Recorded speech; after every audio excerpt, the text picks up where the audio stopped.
Hey there. So, my next guest had a vision of what he wanted to do, and there were so many roadblocks in his way, and just kept powering through them, and he ended up becoming a professional NASCAR driver. And not just that, but also started his own esports company. This was such a cool interview. I know you are all going to love it.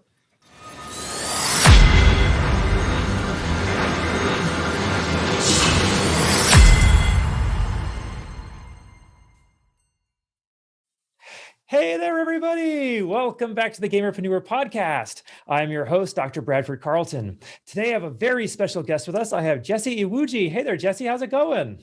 Pretty good. Pretty good. How's it going? It's a beautiful sunny day in Las Vegas. How about yourself? It's sunny in Southern California. I love it. You're not too far from me then.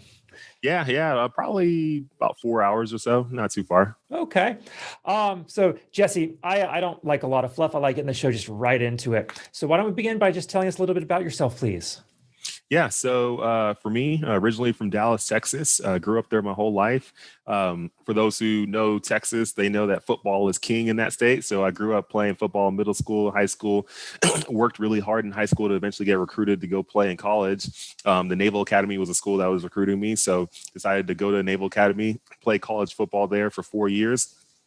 Played also ran track while I was there, and then when I graduated in 2010, became a surface warfare officer in the Navy. So as a surface warfare officer, yeah, thank you. As a surface warfare officer or a SWO, I was on 2 different ships for my first 4 years in the Navy. Both of those ships, I went on deployments. I spent both of those deployments in the Arabian Gulf. When I came back from my second deployment, I had already been developing this like passion for cars and racing. You know, I had these sports cars that I was taking to tracks and stuff like that for open track days. But when I came back from that second deployment, I made this crazy decision that while still being in active duty, I was also going to pursue racing, and I wanted to become a professional race car driver. And to do that, I needed to basically figure out a way to get funding. I had to figure out a way to get in a race car. Like, you know, how do I get practice? How do I do this? How do I do that? All these different things. But in order to even get the practice I needed, you know, going to a track and testing all the time is expensive. It's not cheap. You know, every time I had to go to a track, I mean, it was, you know, you're spending at least $1,000 every single time.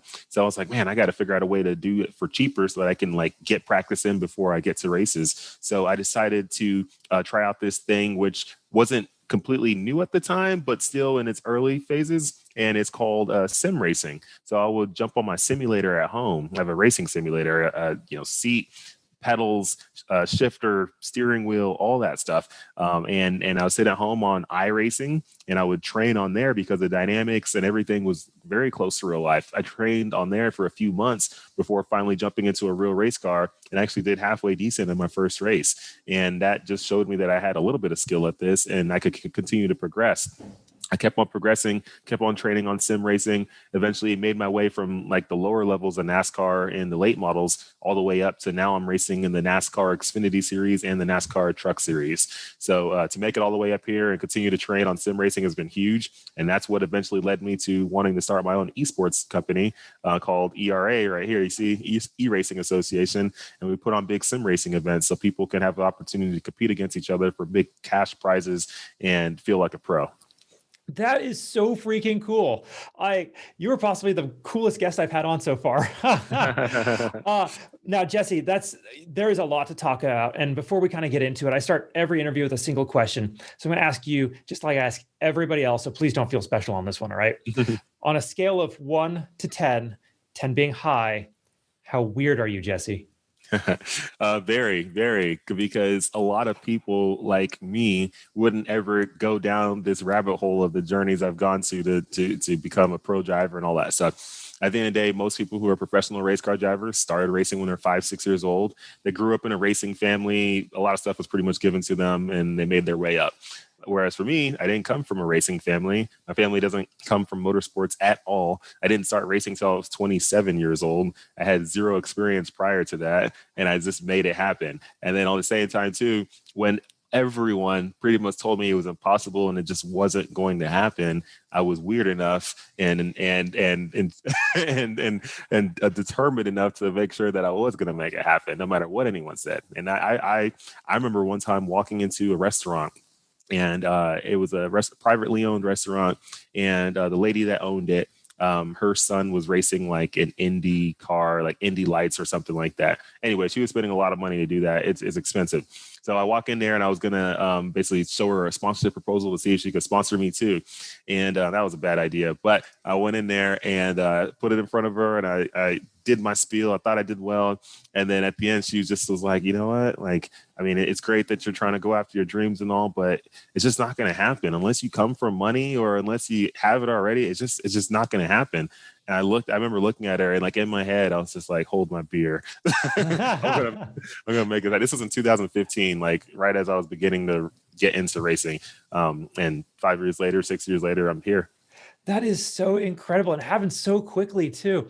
Oh, geez, this could be a good interview. But before we do that, before we like really talk about the really cool stuff, in my personal opinion, this is the Gamerpreneur podcast, so I do need your gaming cred. Yeah. When did you first start playing video games? Yeah. So as far as gaming, I started gaming back in probably 1992, 92, 3. I was probably 4 or 5 years old. That's when I first started gaming on Atari. My dad had brought back an Atari. I didn't know it was called an Atari. I was too young to know what it was called. I just knew it was like a cool thing that I'd never seen before. And the first game we ever played was a racing game. And it was like a little like a Formula One type racing game or something like that. I don't even know what it was called. I wish I could find it. But I remember playing it. I was like, this is so cool. And now that I think about it, honestly, that might have been my intro to racing right there. I think that was. I don't think anything else. That was it. That was my intro to racing. Lifelong assumption right there. Yeah, I just figured it out right now. Wow, cool.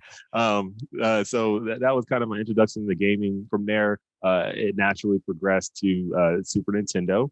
So when we got a Super Nintendo, I remember when we went to the Walmart to get it, at that time they had these packages and you could go one of two ways. Either you went the Super Mario way or you went the Donkey Kong way.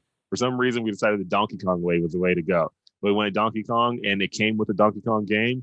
And we went through that whole game, beat it. Eventually, I got Super Mario World, which is probably one of the best games ever. It's probably top 10 best games ever, which is how great it was, how long it was, and how hard it was to beat. It was awesome. And then right after that, definitely got to go with Secret of Mana and the Final Fantasy 7 and 8. I love it. You know, it's funny you mentioned Super Mario World being so good because, you know, I've played almost every other Mario game that's come out and there's something missing, right? Like it just, I don't know what it is. Super Mario World and Super Mario 64, two best Super Marios ever. Darn right. All right. And what do you play today now, if anything? Yeah, so as far as gaming, I don't do a ton of regular gaming, I would say. On that front, Pokemon Go, that's about it. But this on the sim racing side, now I'm on my simulator every single day. So on iRacing, which you can call it gaming because I do. And sure. Technically gaming, but I'm on there daily. I mean, 2-3 hours every day, like all the time. So I'm racing against people every single day. It's fun, good times, and it's training. It's literally how I train to get ready for my upcoming races. That's so incredible. All right. Last kind of gaming question, then we'll get into, you know, what you do for a living, esports and everything. This seems to be a tough one for gamers, and that's not a great way to frame a question, but I'm going to roll with it. If you had to choose one game as your all-time favorite game, which one would it be? As my all-time favorite game, you know what? I'm going to go with, okay, would it be a franchise or just one particular game within the franchise? If you give me a franchise, I'll say, well, which one of those, but. Yeah. Oh, man, it's tough because really there's two. It's two. It's the NCAA college football franchise and also the Need for Speed franchise. I would say those two right there. And Gran Turismo, but I don't know. Yeah, it's tough. Gran Turismo 2. Gran Turismo 2 is probably one of the best. Yeah, one of the best racing games ever. Gran Turismo 2. Yeah, but Need for Speed Underground and Need for Speed Most Wanted definitely got me into like the whole sports car, street car world a lot more. And then the NCAA college football games, those drove me through college football. I mean, that's yeah. I tell you, I always got busted in Most Wanted. I just couldn't get away. Like every time, 5 stars every time, they'd send everything at me. I would always get away. I'd find a way. Even if I had to spend an hour fighting through it, I would get away. All right, Jesse, this is so cool what you do. I would normally ask, what's your professional background, but you kind of already gave us that one. So let us tell me about your esports organization, because you kind of only just briefly mentioned it, and then we can kind of walk back and kind of talk about what your day job and then everything else. Yeah, so for the esports organization is called eRacing Association and ERA. Basically, what we do is we put on big sim racing events where we give out big cash prizes. So it allows people from all walks of life to jump on their sim and come compete and try to qualify their way in through a bunch of heat races and qualifying and all that to get into the main event. And during the main event, we give out last event we gave out $5,000 in cash prizes, and for most sim racing events, that's a lot of money. So we did that the last event. The first event, we actually did $10,000 because we wanted to come out with a big bang and really show people that we're for real. This year, we're doing like 5,000 each event. So it should be a great way for people to make some good cash money. And the reason we're doing this is because there are other big sim leagues out there that are like, all the iRacing pros and stuff. The only thing is with those series is like those guys who kind of made their way into that series, they're the only 40 drivers that are in that series every single race, which is, fine and all, but it doesn't really give everyone an opportunity all the time. Like we want to have an event that any given event, anyone can qualify their way in. If you had a bad day on the first event, well, on the second event, try to qualify in. If you didn't make that one, try on the third one. If you didn't make that one, try on the fourth one. Like every event, it's an open slate. Everyone has the opportunity to get in, and literally you can make your way up front, finish in the top 5 and have an opportunity to win some good cash money. And that's what we wanted to provide, is an opportunity for people to do this and be seen. We've been streaming on all different kind of platforms, getting a lot of good viewership. And this helps, these sim drivers as they continue to build their brands, because sim racing is becoming its own sport itself, outside of real racing. And we want to be able to give people the opportunity to have a platform to build. Okay, that's so cool. Now, and what's your role at ERAs exactly? And then what do you do day to day? Yeah. So my role, I'm co-founder. Me and Matt Casto, we pretty much founded this thing. We brought some partners on board who were subject matter experts in their own fields. Like Sean Yoder, he's I would say a subject matter expert in the whole sim racing world. We brought on board Tim Evans. He's really good with IT, so he kind of handles all our web stuff, web development, all that.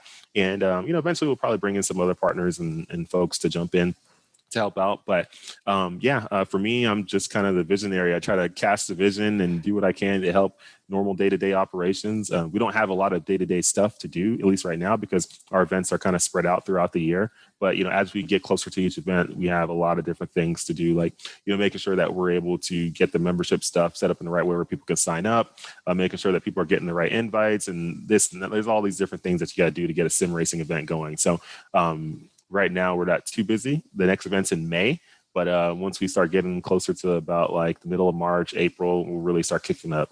Okay, beautiful. And why did you decide to start ERA? Was it just because you were looking for other people to race against to practice more, or what was it? I started it because me being a professional driver in real racing, I know how difficult it is to get to real racing, and not everyone is going to have some of the same assets and resources and tools to make it happen. Not that they can't get it. It's tough. It's tough. And some people just aren't willing to give up what they got to give up to get there. So I wanted to create this alternative where, okay, maybe if you're not going to get to real racing, I'm going to give you an opportunity to feel like a real racer by competing in a big event against a lot of great people, and you can win money. You're not just competing for free. You're actually able to win real money, just like we do in real life. So I wanted to bring the real life to the virtual world and give people that opportunity. So you're getting broadcasted, you're getting streamed, you're getting a lot of viewers watching what you're doing. I think our last our broadcast stream on our page hit like almost 100,000 viewers. But that's good. There's TV shows that only get 100,000 viewers. Yeah, that's fantastic. Yeah. Okay. Yeah. Jesse, part of the purpose of my show is not just to have wonderful conversations with people, but actually to give advice to my audience on how people can follow in your footsteps in order to get where you're at. And so you started ERA in order to allow people that opportunity. What advice do you have for people to become professional racers like yourself? Advice I have for people is one, yeah, learn the industry, learn the business. Most people think, oh, I gotta go jump in a race car and practice and get really fast, and then I can become a pro driver. Yeah, it's part of it, but there's other parts of it too. You got to understand like the business side of it. Racing costs money. And it's not like football or basketball where you got these teams that can just recruit you and they got all these different revenue streams to help support paying people to be on their team. Whereas in racing, these teams don't have a ton of revenue streams. So they really require sponsorship to keep the doors open and keep going. And if a driver is coming in and they're not bringing any sponsorship, then like they got to figure out some way to get this whole thing paid for, because tires aren't free. Fuel isn't free, all that stuff. So anyone wanting to get into racing, learn the whole industry, learn the business side of it. How does a race team work? How do they get funded? How do they keep going? Like, what does it take? And once you learn all that stuff, that's going to help you learn, okay, where do I lack at? Where do I need to get better at? What do I need to go get? Like, what resources do I need to go find? Like, all that stuff. You got to learn it early. Don't just jump in not knowing what you're doing and all of a sudden, like, think that you're just going to make your way up, because it's not as it seems on TV or what people want to portray racing is. Okay. Now, you did tell us you kind of had to grind it out yourself at the beginning. Have you gotten to a place where you have someone doing that biz dev for you, or are you still kind of a businessman first, racer second, or how does that work?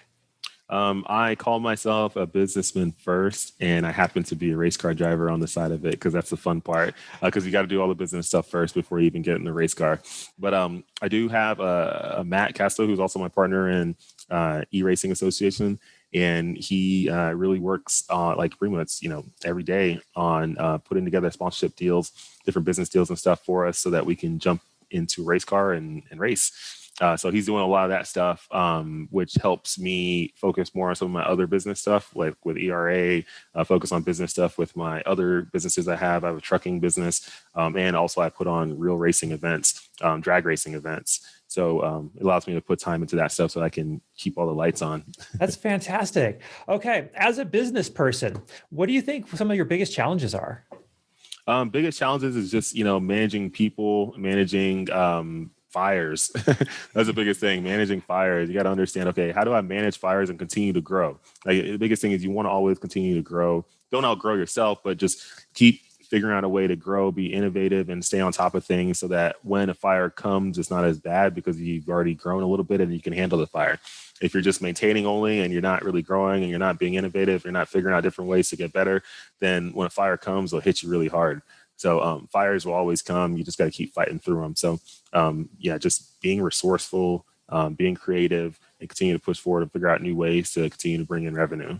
Okay, beautiful. Now, Jesse, I'd like to get a little personal if possible, because it really is about the person when we're talking business, right? It's, business ideas are a dime a dozen. It's really about the person in front of us. So if you could go back in time, if we had a time machine that we were able to jump into, and you could go back to, say, when you're mustering out of the armed forces, okay? And you could give yourself some advice on what the future held for yourself, all the good, all the bad, the ups, the downs. And you could tell yourself everything he needs to know in order to be more profitable, to do it faster, to do it bigger. But there was one piece of advice you had to give yourself back then. What would you say? Number one, I would tell myself, whatever money I have in a bank account, go put it in Bitcoin. Yeah. and then life would have been a little bit easier. But I would say, this is the funny thing is, I developed this thought process and mindset that I have now. I didn't develop it like now or over the last couple of years. I actually developed it like in ninth grade. So in ninth grade is when I developed this this mindset of being able to have a vision, a clear vision, start putting effort and energy towards it on a daily basis, and like actionable steps, like daily, and not just a little bit here, a little bit there, like on a daily consistent basis. And then learning that the journey is difficult, that like things will happen, like it's okay. It's not a sign that you should quit. Like there is no sign that you should quit. Like there is no quitting. As long as you don't quit, you stay strong enough, long enough, you'll make it to the end. So like instilling kind of all these different thoughts of vision, actionable steps, grinding through the dark and having faith, and then never quitting. And then you actually reach your success, your destiny, your destination. I instilled all that in myself back in 2001. So back in ninth grade. So that's the core of everything and how everything from there has blossomed. Because once I figured that out, I applied all those steps towards me going from a nobody in football to becoming a recruited college football player. And then from there, I instilled that I used it again, getting into Navy so that I could, go from not knowing anything about being a surface warfare officer to being one of the best surface warfare officers on my ship, on my second ship when I, was there. And then from there, instilled it in myself again, put it back and basically reload it again to get myself, put myself from, being in the Navy to racing in NASCAR and starting businesses. So I just use the same concepts over and over and over to continue to grow everything. So there's not a lot I would have needed to tell myself back then because I already knew it, I already figured it out back in 2001. I just had to continue to do it. And I continued to believe that, hey, for me to get to the next level, to go to the level I've never been to, just keep going through these same steps. I literally told myself that before I got into racing and getting into business stuff. I was sitting down and in my mind, I was like, okay, for me to actually make this whole thing happen, go back to what I learned in ninth grade, these steps right here, just keep following these same steps. It's the same journey again, just 15 years later or whenever it was. So that's what I did. All right. I love it. Okay. Now, this one is a little more difficult for a lot of people, but you see, I believe that we learn the most in our life from our failures, not necessarily our successes, because when you succeed, you may not quite realize what happened, but you'll roll with it. Right. But if you fail, you got to take a look at it. You'll be able to move past it and move forward to succeed the next time. So I'd like to ask you, Jesse, what do you consider your biggest failure in life? And what did you learn from it? As far as like fails and stuff, my belief in a failure is a true failure is when you quit. So everything else that's happened to me has not been fails. It's been more of just me figuring out the wrong way of doing something. So let me ask, what was your most impactful learning experience? There you go. That's better. So impactful learning experience. I would say every single time something didn't go the way I thought it was, and it started going downhill pretty bad. So I've had quite a few times. When I first started racing, I had a bunch of wrecks at first that year. Some of them were my fault. Some of them weren't. I had one particular year where I had some folks try to really, really screw me over, like financially in a very, very big way, not like a few $100s or a few $1,000s, but a lot of $1,000s. I've had some different things happen to me, but during those times, what I've learned from those is that whole faith part. Like I've started to understand that life is a cycle, and this cycle isn't a perfect circle. It's kind of like wishy-washy. It's all over the place, but it is a cycle. Like it comes back. That's the whole point of it. No matter what trail it takes, it does come back. And I've started to learn that, okay, if it's going to come back, that I have to understand that there's going to be a downside of it. Before it comes back up, there's going to be a downside. That downside could take a little bit. It could take a long time. Who knows? But as long as you stay strong enough, long enough, as long as you continue to push through and you understand that any setbacks are setups for phenomenal comebacks, you will get right back to where you were and continue to go back up. And that's what I just keep in my mind. Anytime bad things start happening, I tell myself, this setback is a setup for a phenomenal comeback. And guess what? Every single time something big and awesome happens, like when bad things keep happening, as much as it's like hitting me and it's hurting me, I'm like, wait. This is good. This is actually a good sign. I mean, something really good is coming pretty soon. Just keep taking these punches. I don't know how long it's going to be. It might be a month. It might be a few days. I don't know, but something really good's happened. And every time it's been spot on. There's not ever been a time where a lot of bad things happen and then nothing good happened after that. There's like, it just doesn't happen. Like as long as you keep, the only time it will happen like that, where a lot of bad things happen and nothing good happens after, is when you quit. So as long as you don't quit, that good is coming. And it's just how life works. That is a fantastic answer. And I can tell you are a true entrepreneur. Yeah. You always know it when they give that answer. Mm-hmm. Okay. One more fun question before we kind of bring this in for a landing, Jesse. What is something that you're working to improve on yourself today? Right now, things I'm working on to improve for myself is working on balancing my life a little bit better. At first, when I was started on this grind, I really couldn't. I just had to go one way and that was it, like straight, like and just keep like going no matter what, who was in front of me, who was, it didn't matter, just keep moving. But now I'm working on trying to balance it a little bit more so that like I can spend time with people that care about me and all that stuff. So but at the end of the day, I'm still on a grind, so I still got to continue to move up. But there is a little, whatever they call it, work-life balance, whatever that is. I'm trying to like figure that out a little bit better because you got to at some point. So that's what I'm working on me to get better, and then also just figuring out a way to level up. The higher you want to go when you're building a skyscraper, in order to have a very tall skyscraper, you got to have a very strong foundation. That strong foundation has to be deep. So the higher you want to go, the deeper you got to dig. And that's what I'm learning right now. I love it. All right, Jesse, this has been a fantastic interview. How do people find you? How could they reach out or find you on social media, that sort of thing? Yeah, they can just look me up on all the social media channels from Instagram, Facebook, Twitter, LinkedIn, TikTok, all that stuff. I'm on everything. Just look up my name. I make it real easy. I don't make up like weird names. I just put my name. So Jesse Iwuji, that's JESSEIWUJI. And if you can't remember how to spell it, go on Google and type in Navy NASCAR driver. And I should be the only one that pops up for a few pages. Oh, that's fantastic. Okay, now as we wrap this up, do you have any final thoughts you want to share? Or anything I didn't ask you think we still need to cover? I think we had a lot of good points. Just for those out there who are going after goals and dreams, just remember what I said. Setbacks are setups for phenomenal comebacks. It's okay to have setbacks, and it's okay to have a lot of them. It's okay to go near bankrupt. It's okay to go somewhat broke. It's all part of the process as long as you continue to push forward. It's not okay to go broke or any of that stuff if you're going to quit. It's not, so that's all bad, as long as you're not going to quit, as long as you keep pushing forward, you keep fighting every day. Okay, how am I going to figure this out? How am I going to push forward? I'm getting backed into a corner. How am I going to fight my way through it? As long as you keep that mindset and continue to push forward, grind, be creative. If this one thing isn't working, then try something else different and take that risk, keep on moving forward. But as long as you keep doing that, and you're doing it because you had a clear vision of what the end goal is, you will get there. Now, if you never had a clear vision of what the end goal is, you're probably not going to get there because you don't know where you're going.